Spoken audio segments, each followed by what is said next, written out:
आणि साधना भोसलेच्या निमित्तानं शिक्षणासाठी पालकांचा मुलांवरती असलेला दबाव या विषयाला पुन्हा एकदा नव्यानं तोंड फुटलंय।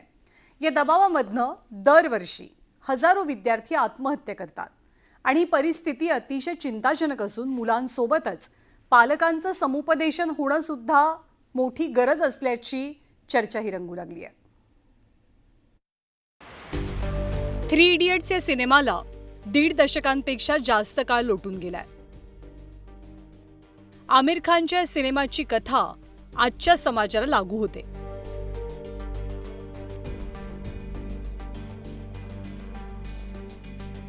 आजही मुलांवर शिक्षण आणि यशस्वी करिअरसाठी पालक सोबतच शिक्षकांकडूनही दबाव टाकला जातो।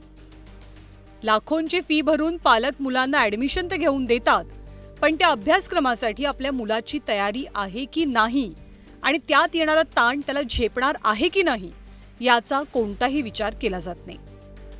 आपल्या सगळ्या अपेक्षांचं ओझं मुलांच्या माथी मारलं जातं।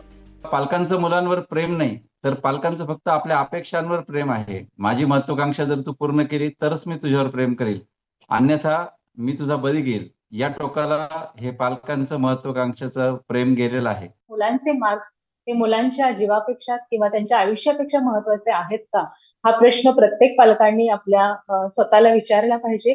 आणि सगळ्यात महत्त्वाची गोष्ट की परीक्षेतले मार्क्स आणि आयुष्यातले यश याचा खरं तर काहीही संबंध नाहीये। एखादा विद्यार्थी परीक्षेमध्ये अयशस्वी झाला म्हणजे तो आयुष्यात अयशस्वी होईल असं नाही। खरं तर या पाठीमागे अनेक सामाजिक कारणं आहेत, पण समाजातली प्रतिष्ठा आणि यशस्वी करिअर ही 2 प्रमुख कारणं पाहायला मिळतात। पालक आपल्या मुलामुलींच्या शिक्षण आणि करिअरसाठी प्रचंड आग्रही असतात। त्यातून मुलामुलींवरती दबाव वाढतो। डॉक्टर, इंजिनियर, स्पर्धा परीक्षा या सगळ्या भोवती एक वलय तयार झालंय आणि त्यात माणूस पण हिरावून घेतलं जातं।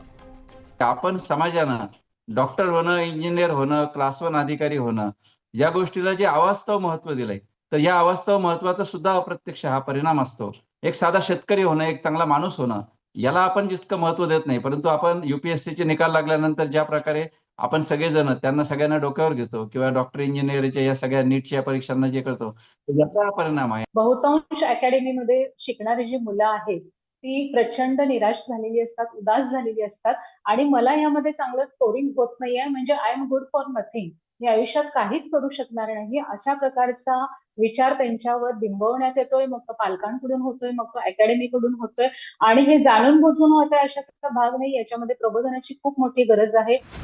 यश अपयश हा आयुष्याचा एक भाग आहे। चांगलं यश मिळवून सुद्धा एखादी व्यक्ती सुखी असेलच असं नाही, किंवा कोणी 10-15 हजारांच्या नोकरीत सुद्धा सुखी समाधानी नसतो। सुख समाधान ही व्यक्ती सापेक्ष कल्पना असली तरी पालकांनी नेहमीच आपल्या मुलांच्या पाठीमागे ठामपणे उभं राहण्याची गरज आहे। परिस्थिती काही असो, आम्ही तुझ्या सोबत आहोत हा पालकांचा आधार मुलांसाठी प्रचंड महत्त्वाचा असतो। डिप्रेशन याचा अर्थ मानसिक निराशा किंवा वैषम्य। ही निराशा विकृती जी आहे त्या निराशा विकृतीमुळे मुलं मुली आत्महत्या करतात। का मुलं मुली आत्महत्या करतात? त्याला असे असलेले चिडखोर पालक किंवा अविवेकी असणारे पालक हे सुद्धा तितके जबाबदार आहेत। की मुलांना त्यांच्या अपयशासह आणि मर्यादांसह स्वीकारण्याची तयारी पालकांनी दाखवणं, किंवा माझं तुझ्यावर प्रेम आहे, तू जसा आहे तसं मी तुला स्वीकारतो, या प्रकारची मानसिकता आपल्याला समाजामध्ये घडवावी लागेल। आजच्या स्पर्धात्मक युगात टिकून राहायचं तर हे करायलाच हवं असं युक्तिवाद याविषयी केला जातो।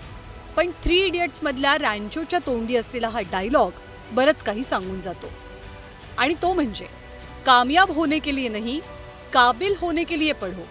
सक्सेस के पीछे मत भागो, एक्सेलेंस का पीछा करो, सक्सेस तुम्हारे पीछे आएगा। Bureau report, news 18 Lokmat.